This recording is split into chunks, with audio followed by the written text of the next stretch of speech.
Okay guys, in this video we're going to continue our discussion of chemical kinetics, and we're going to start this one off by discussing what are called reaction rate laws. So in the last video we learned how to express the reaction rate in terms of time derivatives of the reactant and product concentrations. The term rate law typically refers to an expression of the chemical reaction rate directly in terms of concentrations, that is, without involving time derivatives.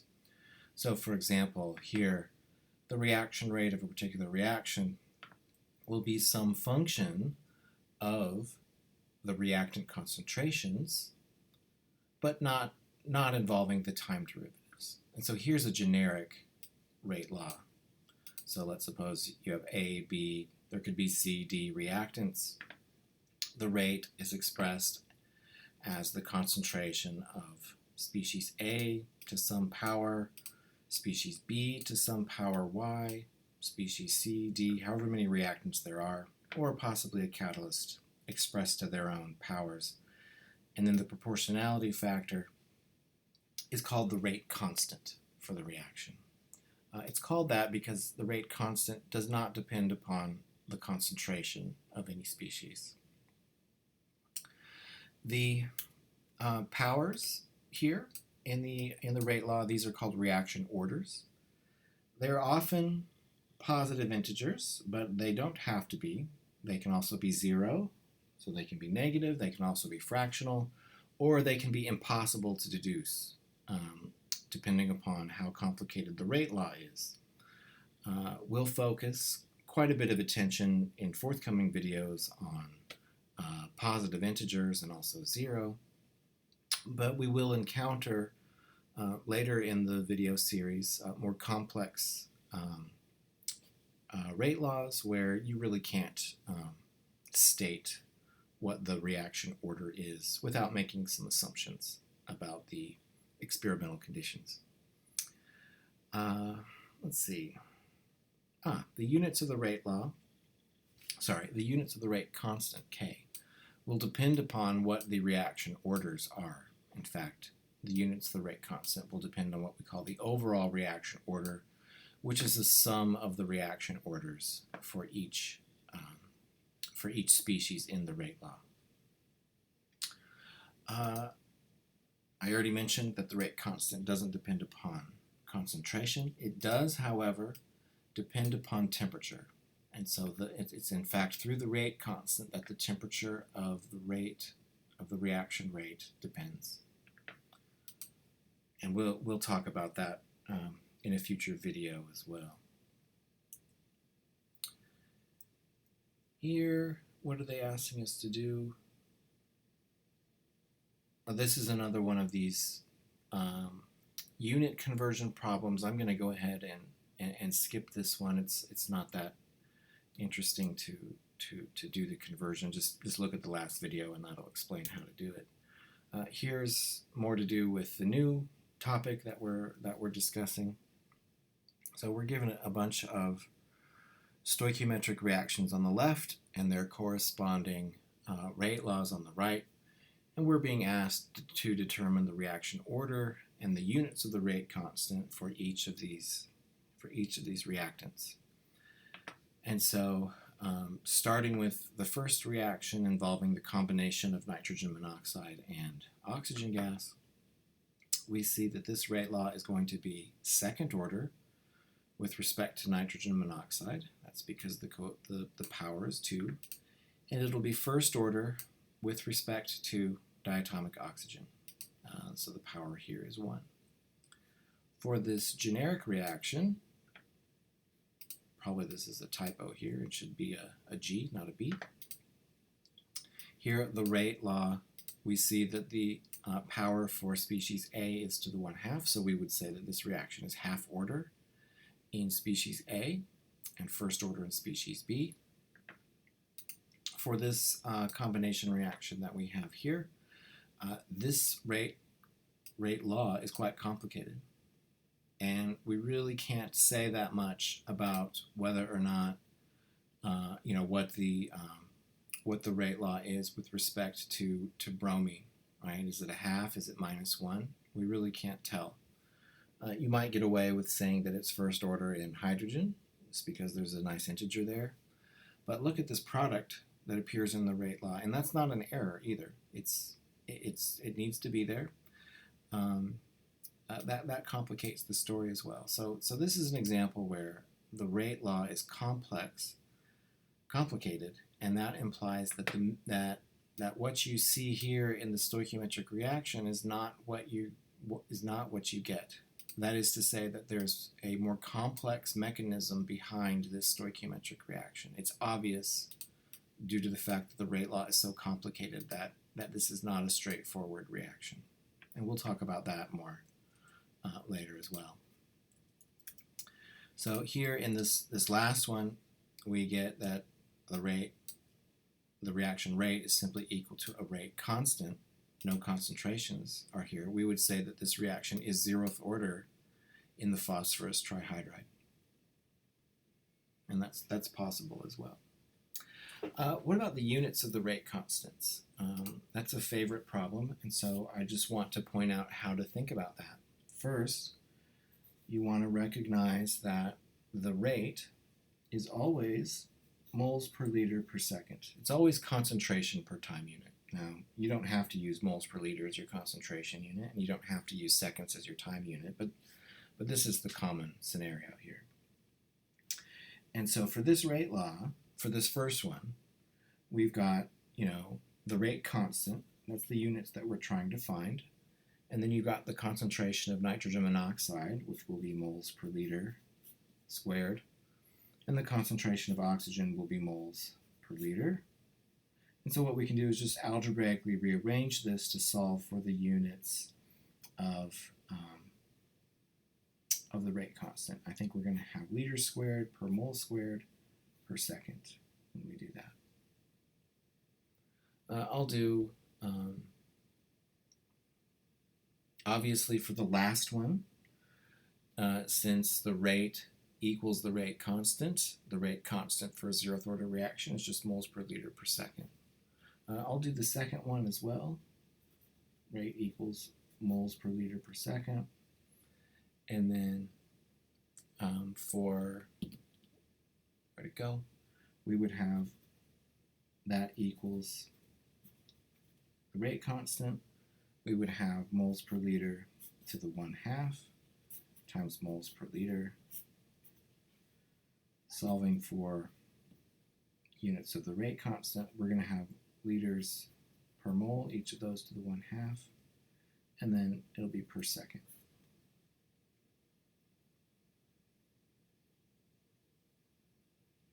For this third part, it's a bit more difficult, right? You know that you need this guy to be moles per liter per second, and so you'd have to figure out what should the units be in the numerator and the denominator. Well, I guess we could try to work it out here. So here we know that this is going to be moles per liter per second. And in the numerator, we've got some rate constant Ka, moles per liter. That's from the hydrogen term. This will be moles per liter from the bromine term. Then we've got the bromine term down here, plus another rate constant. And then we'll have moles per liter. So it's a little tricky to figure out what we've got. We can do a little bit of factorizing. So those are going to cancel.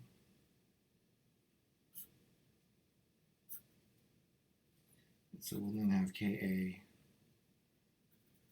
moles per liter to the 1/2 over something that's unitless plus Kb, if I'm not mistaken.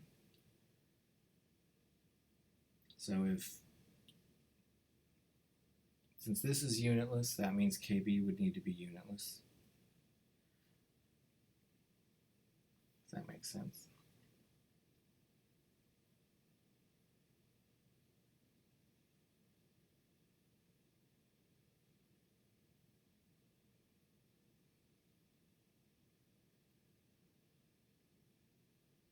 No, not necessarily.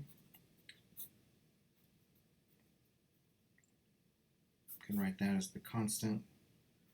Then we'd have moles per liter to the 1/2. And so now we've got that this ratio will be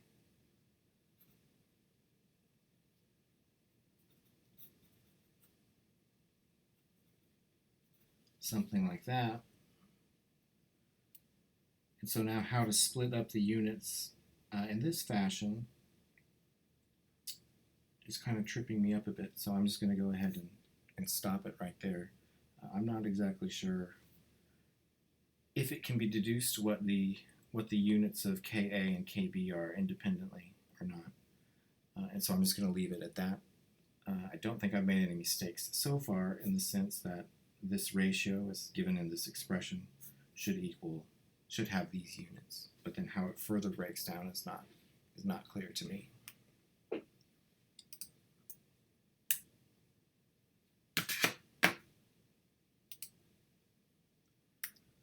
On this slide, we've got perhaps the most important rule of all about rate laws. That is that they cannot be determined from the stoichiometric chemical equation. You have to do experiments in order to determine the rate law. Now we'll go into a little bit further detail when we get to mechanisms, but for now, you really want to understand that the rate laws can't be determined just by looking at a chemical equation. You need to do an experiment to determine what the rate law is. That is to say, there is no relationship between, for a general stoichiometric equation, in general, there's no relationship between the stoichiometric coefficients and the reaction orders. So it may be a coincidence. Then again, it may be for a very good reason, but in general, you can't say, oh, the reaction order should be 2 and 1 because I've got 2 and 1 in the stoichiometric coefficients. Clearly, that's not true for the second reaction. It's definitely not true for this more complicated reaction, right? And it's also not true for this last reaction. So in general, you can't relate the stoichiometric coefficients to the reaction orders. How do you deduce what a rate law is? Well, you need to go back to your concentration versus time data, and I think what we're gonna look in detail at the isolation method and the method of initial rates. These are for the isolation method. What you do when you have a rate law that you're trying to figure out. Let's say you've got 2 reactants. What you'll typically do is to perform the chemical reaction with one of the reactants in excess of the other. That is, the concentration of one reactant will be much, much larger than the concentration of another reactant. And this allows you to use what are called pseudo-rate constants, which I'll show you in a minute or two. In tandem with the isolation method or separate from the isolation method, you can use the method of initial rates, which is where you measure the change in concentration of a particular reactant over a very short time interval at the beginning of the reaction. That defines what you call the initial rate. And then you do that in successive experiments where you are manipulating the initial concentrations of the reactants that you're combining together in a controlled way so that you can then figure out what is the rate law based upon the whole set of experiments. And I'll show you an example of that. The method that I'm not going to go into detail, relaxation methods, these are useful for reactions, or at least I'm not going to go into detail in this video. These are useful for reactions where you have a fast equilibrium process. And so I think I'll save further discussion of that for a future video. So let's look at the isolation method and the method of initial rates first. So here's our generic stoichiometric reaction, and this would be the generic rate law for that reaction. We don't know a priori what x and y are, nor do we know the rate constant. We want to be able to figure these quantities out, and as I said before, in general they have no relationship to the stoichiometric coefficients. So we want to figure out what is x, y, and the rate constant in this rate law.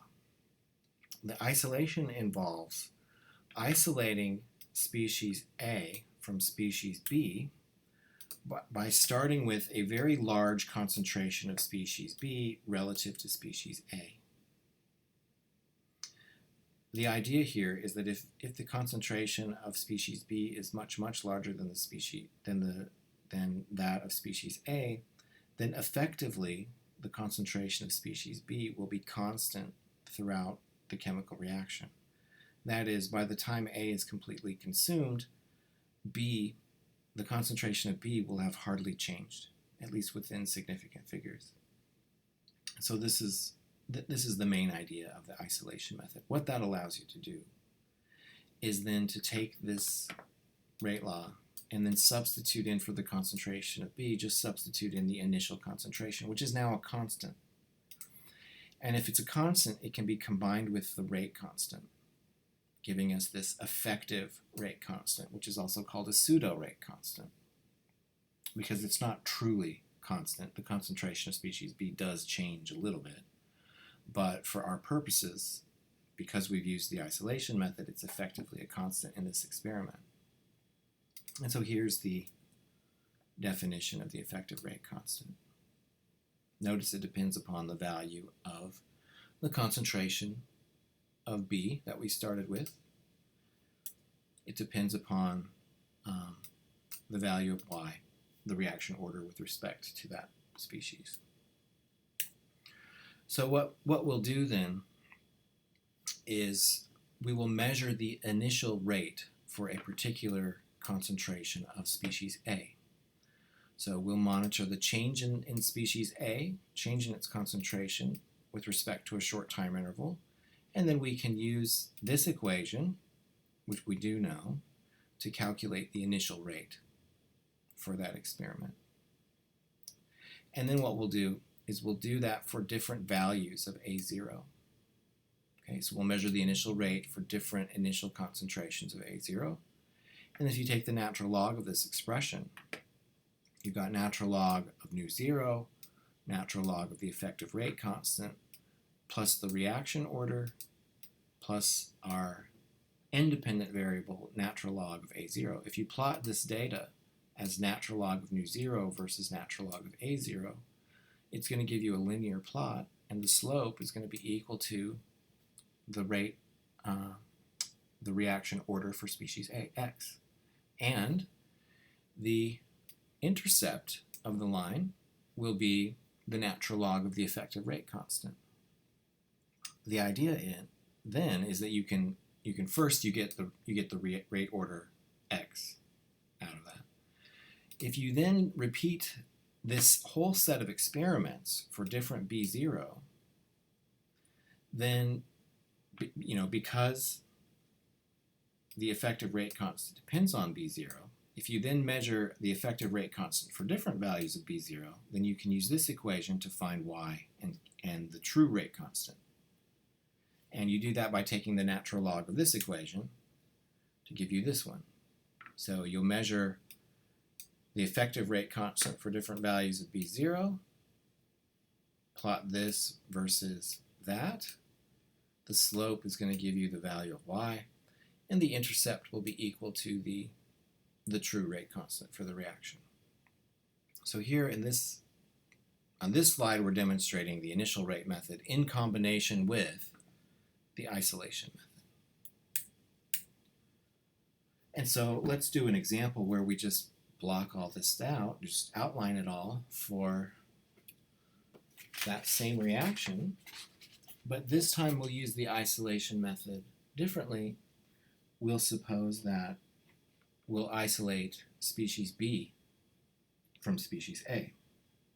So in this case, because we're making the assumption that A0 is much larger than the initial concentration of B, we can say that the time-dependent concentration of A is effectively what it is at the beginning, and that's a constant. So then what we'll do is we'll take our reaction rate,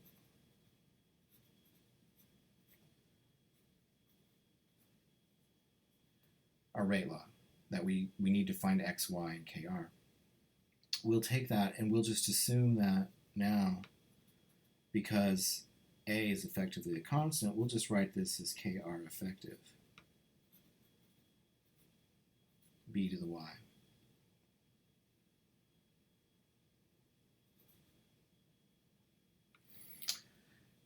And so taking the natural log, that gives us the natural log of the effective rate constant plus y times the natural log of b. And so now what you'll do is you'll measure the initial rate for different starting concentrations of B0, and you'll make a plot of the natural log of nu naught versus the natural log of B0. You're going to get a line of some sort, and then the slope of that line is equal to the value of y, and the intercept b will be equal to the natural log of the effective rate constant. Okay, so that experiment is that set of experiments is going to give you y. Now then you can go further and you can repeat the whole set of experiments for different values of A0. Okay? In that case, what you're looking at then is you're looking at how does the effective rate constant depend on A0, and then you'll use the natural log here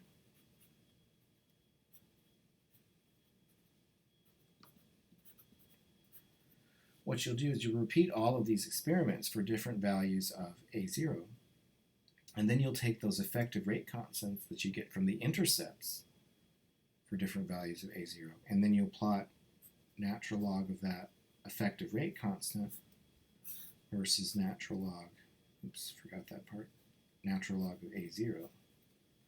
And that is going to give you some data, and then the slope of that will be equal to x, and then the intercept here will be equal to the natural log of the true rate constant.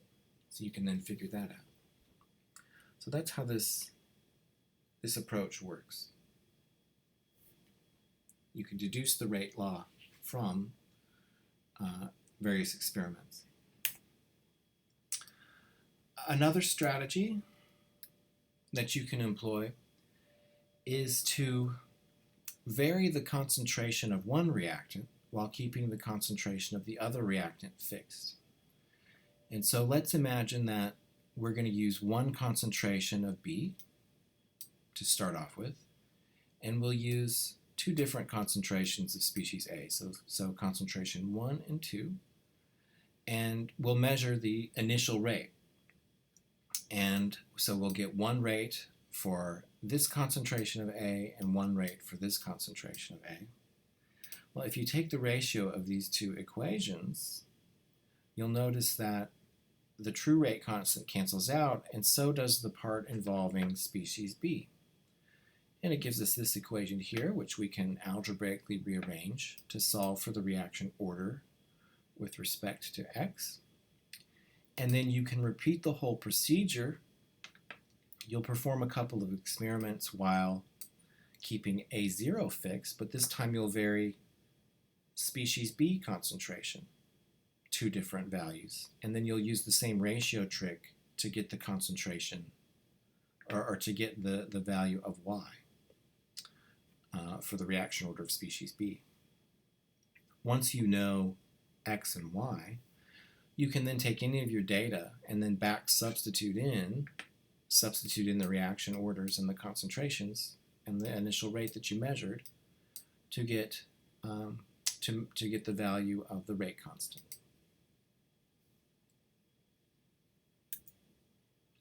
And so here is an example like that, which should be familiar to you from general chemistry. You frequently encounter these types of problems. So you've got a particular reaction here, and you're being asked to determine the rate law and the rate constant. And so the first thing that you want to recognize is what should the generic form for this rate law be. So it'll be equal to some rate constant. And then you take your reactant species, and so it'll be NO2 to some reaction order X, and the concentration of F2 to some reaction order Y. Our goal is to find X, Y, and the rate constant. And so what you want to do is to compare different experiments here. You'll notice if you look at reactions 1 and 3 here, so experiments 1 and 3, you'll see that the concentration of the NO2 doesn't change, but the concentration of the F2 doubles. And so any change in the observed rate between experiments 1 and 3 will be due to the fact that the fluorine concentration is changing. In fact, what we see is that when you double the fluorine concentration, keeping the NO2 concentration fixed, when you double the fluorine concentration, you see that the rate doubles as well. You go from 6.12 times 10 to the minus 4 to 12.2 times 10 to the minus 4. Okay. So if you double that number and that number doubles, what must the value of y? We didn't even have to do any calculations. We can see that y must equal 1. If that number doubles and that number doubles, y would have to be 1. To get the reaction order for the NO2, it's more complicated because they didn't precisely double the reactant concentration, and so it's a little tricky to figure out what the result should be. So if you compare runs 1 and 2, you see that the NO2 concentration increases from 1.15 to 1.72 moles per liter.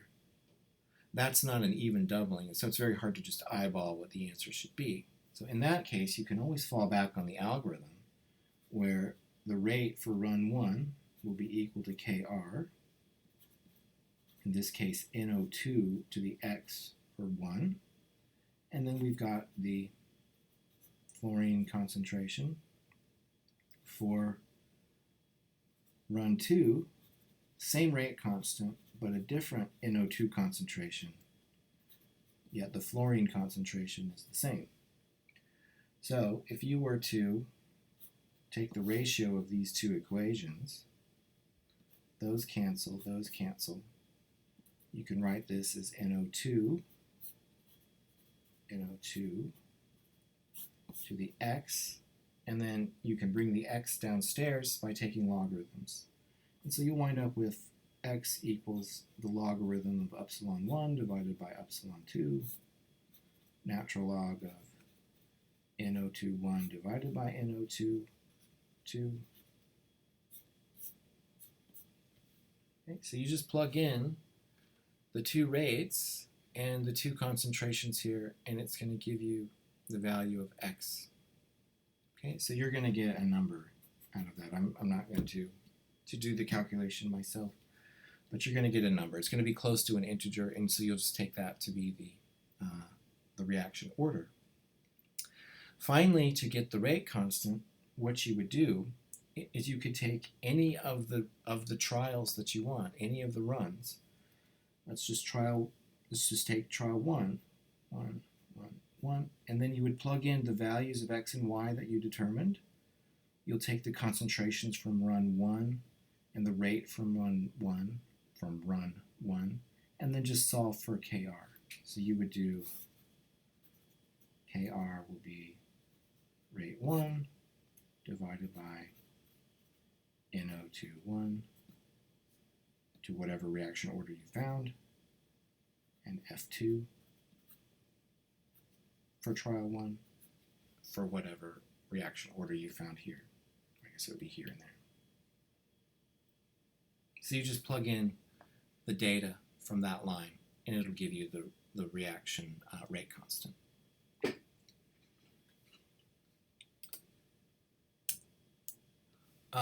This problem is kind of a nightmare. What it's illustrating this first method that we talked about, the isolation method and the combination of initial rates. And so it's just very detailed. So just to point out what's going on, you've got this reaction here. Okay? And so what they're doing is they're using a fairly large concentration of argon, okay, which are given down here. They've got 3 sets of data. So this first set of data, this is for a concentration of argon 1 times 10 to the minus 3. Then the second row is for 5 times 10 to the minus 3. And the third one is for 1 times 10 to the minus 2. And so what they're doing in these different columns here is they are changing the initial concentration of the iodine atoms. Okay, so they're increasing it, and what they're doing, they're increasing it from 1 to 6 times 10 to the minus 5th moles per liter, and then they're monitoring what is the initial rate. Okay, and so that data is shown here. So these are for 3 different values of the argon concentration, and then what they're varying is they're varying the initial concentration of the iodine atoms, and they're monitoring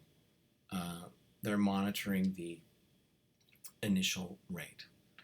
So the slope of the line tells you what the reaction order is for iodine atoms in this experiment, and then the intercept, which is way over here, so we're at minus 5 here, minus 4, you need to go all the way over to 0, figure out what the intercept is. The natural log of the y value at the intercept is equal to the effective rate constant for these different trials, for the different A, B, and C series. And that's what they're pointing out right here. They're pointing out what those values are. Then what you do is you take those values and take the natural log of those values and plot them versus the natural log of the argon concentration, right? And so there were A, B, and C concentrations. The slope here determines the reaction order with respect to argon, and the intercept determines the natural log of the true rate constant. Well, with that, I'm going to go ahead and stop this video here, and we'll pick up with the next topic on integrated rate laws in the next one.